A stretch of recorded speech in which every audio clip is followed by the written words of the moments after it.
getting back to this issue of where you would do better. You think you'd do better under John McCain than Barack Obama, even if you're making under $250,000 a year, and you're not being taxed on that amount of money?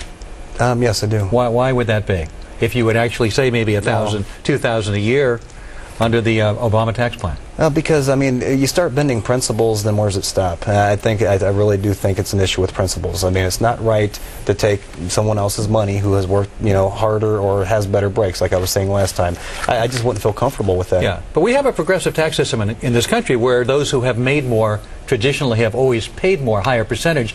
And a lot of people might like a flat tax, which sounds a lot fairer. I would love a flat tax. But it doesn't seem like we're headed in that direction. But even under Reagan and even under Bush, both Bushes, we've had what's it called, a progressive tax system. Well, I asked Obama about the flat tax, and I mean, he threw out a number of 40%, and that was kind of high. Then he did back off, said about 22 or 23%, and that's to keep the government at the at how big it is right now. Right. I mean, really, the government needs to be cut in half. I mean, there's so many expenditures out there. I mean, embryo research. I mean, just so many things that should be privatized. That shouldn't be anything the government's in. And so if we could get rid of a lot of the government, which Sarah Palin's talked a lot about. Well, one of the things that's hard to get rid of is, for example, the military. We need defense, and also one of the things Obama said he would do would get us out of Iraq, which would save a lot of money in terms of the money we're spending in that war. I'm not, well, as far as that goes, have you met anybody over there? Sure. They got liberation, they got freedom, things that we take for granted on a daily basis. But there's a price that comes with that. Well, sure, we're not asked to sacrifice anything here in this. There's been no sacrifice asked of Americans. Yeah, but we send all our money over to, if major disasters happen worldwide. I mean, we send that money over there without hesitation. So we're being great Americans. Sure, we're being great Americans. But the price of that is maybe some people who make a lot of money paying more taxes to be able to afford to give freedom to those countries. Joe, you think that's what we see should what I have to put up with? You think you have stress swinging that wrench around every day? This is real stress. Listen, I got some news for you. Yes, Scott Rasmussen, who is our pollster, is going to join us in a few minutes. He's got the latest state-by-state polls. You've been polled. I've been polled? Yes. And by the way, among those that are following your story, you have a 58% approval rating. All right?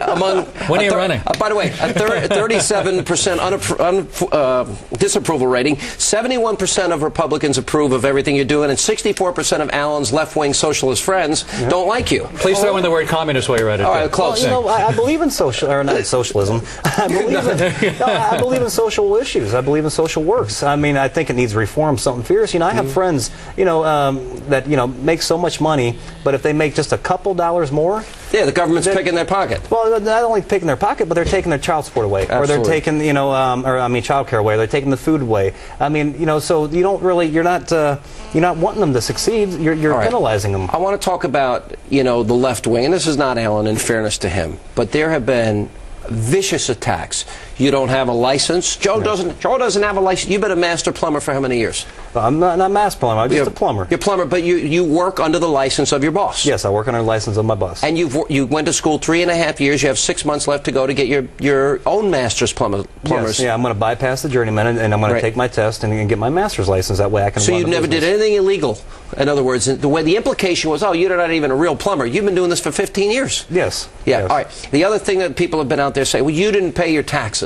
Yes. You didn't even know that there was a bill. They don't send notices out. And the only way you find out is if you go to refinance your house, or you go to sell it, or or try to get a loan off of it. Then all of a sudden, hey, it raises its ugly head. Right. I want to say it, but you see, none of this was relevant. But once your message began to resonate, it was attack the messenger and forget about. It was Barack Obama. He's the one running for president who said, spread the wealth around. And we'll run it through, of course, him and his bureaucracy, and Biden and his bureaucracy. Yes. And they don't want to pay. What did that teach you about this system?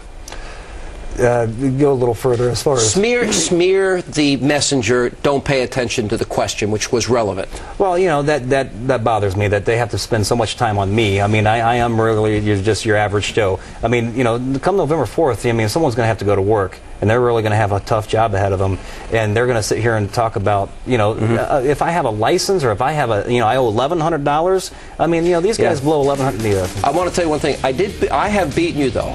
I have a higher disapproval rating among Democrats than you do. So, they know you better. Yeah, that's true. Just give me some time. Joe, you're a great American. Good to see you. Thank you for all you do. Honestly, I really appreciate it. Very nice you know to meet what? you, John. That was very pleasant. You're the heart and soul, swinging that wrench.